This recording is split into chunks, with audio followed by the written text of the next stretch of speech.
نحمده ونصلي على رسوله الكريم. کتنی محبتوں سے پہلا سبق پڑھایا، کتنی محبتوں سے پہلا سبق پڑھایا.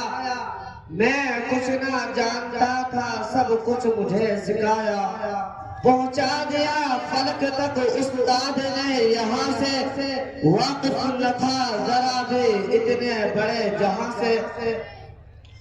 گلشن اسلام کے نوش گفتہ پھولا اور دور دراز سے آئے مہمانان کرام.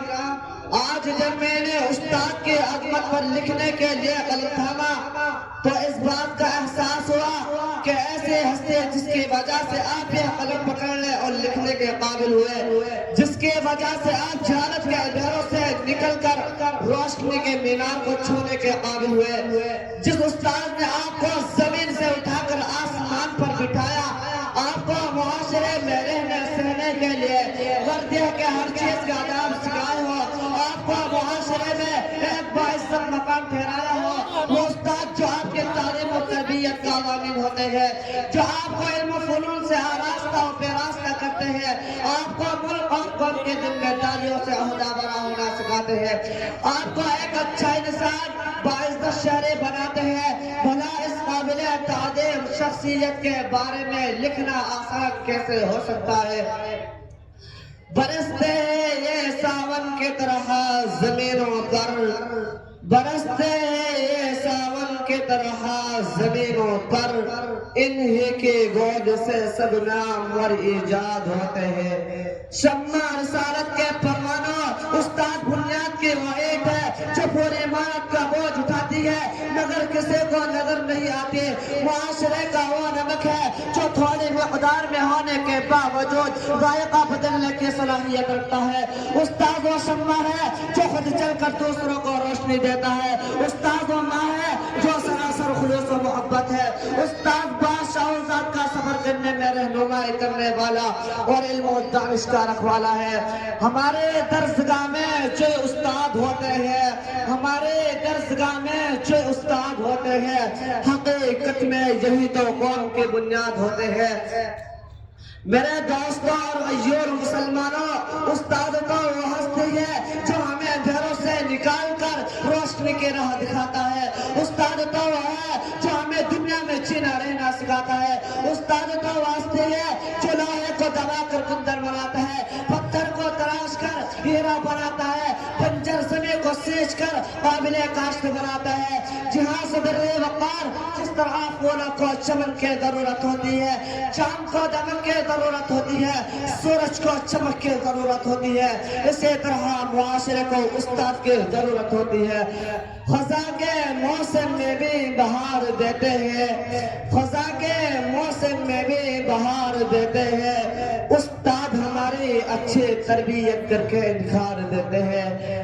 میرے دوستوں، میرے عزیز دوستوں، استاد کی عظمت کا اندازہ اس بات سے بھی لگایا جا سکتا ہے کہ ہمارے نبی کریم صلی اللہ علیہ وسلم فخر کائنات سرور انبیاء نے ارشاد فرمایا، انما بعثت معلما، بے شک مجھے معلم بنا کر بھیجا گیا.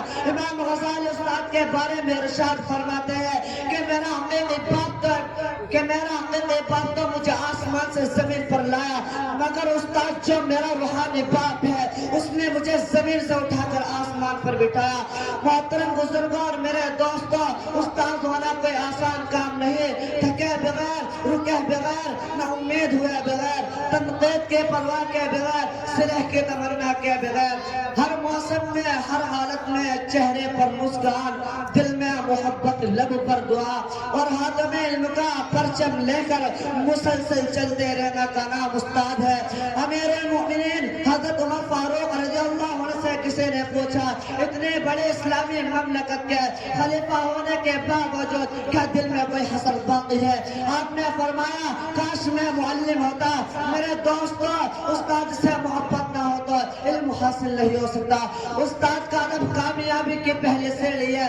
جب تک اساتذہ کا احترام ہوتا ہے تب تک معاشرہ ترقی پاتا ہے. جب اساتذہ کا احترام تقدس ختم ہو جاتا ہے معاشرہ زوال پذیر ہو جاتا ہے. جس قدر استاد سے محبت ہوگی اور جتنا استاد کا ادب ہوگا اسی قدر علم میں برکت ہوگی. اسی لیے میں آج تقریر میں آپ کو پیغام دیتا ہوں, اگر زندگی میں کامیاب ہونا چاہتے ہو تو استاد کی قدر کیجئے. آخر میں اپنے تقریر کا اختتام اس شعر سے کرتا ہوں. اے میرے استاد تو ہے ذیشان, اے میرے استاد تو ہے ذیشان, تیری عظمت تیری رفعت کو سلام. علم و حکمت کا علم بردار ہے تو, قافل حق کا سالار ہے تو. اس زمانے میں جہالت کے خلاف ہر گھڑی پر سرے پیکار ہے تو. تیری عظمت تیری رفعت کو سلام, شکریہ وما علینا الا البلاغ. بہت اچھے ماشاءاللہ. آئیے سمجھے کے بعد میں تو یہ سوچ رہا تھا پروگرام ختم ہو چکا ہے, لیکن کیا کرے علاقہ ہی بڑا زرخیز ہے.